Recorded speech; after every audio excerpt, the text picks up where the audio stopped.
நெல்லை மாவட்டத்தில் வெள்ளரிக்காய் விலை வீழ்ச்சி அடைந்த காரணத்தால் கால்நடைகளுக்கு தீவனமாக வழங்கி வரும் சூழல் ஏற்பட்டுள்ளது.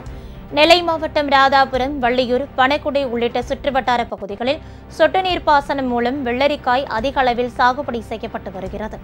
காவல் கிணறு தினசரி சந்தையில் வெள்ளரிக்காய் வரத்து அதிகரித்ததால் விலை கடும் வீழ்ச்சி அடைந்துள்ளது.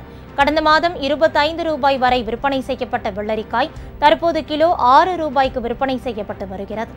இதனால் விவசாயிகள் வெள்ளரிக்காய்களை ஆடு மாடுகளுக்கு தீவனமாக அளித்து வரும் சூழல் ஏற்பட்டுள்ளது. உங்கள் ராஜ் நியூஸ் தொலைக்காட்சியில் திங்கள் முதல் வெள்ளி வரை தினந்தோறும் பிற்பகல் 2 மணிக்கு உங்கள் பகுதியில் உள்ள குறைகளை நேரலையில் தெரிவிக்கும் புகார் பெட்டி நிகழ்ச்சி. பங்கு பெறுங்கள், பயனடையுங்கள், காணத் தவறாதீர்கள்.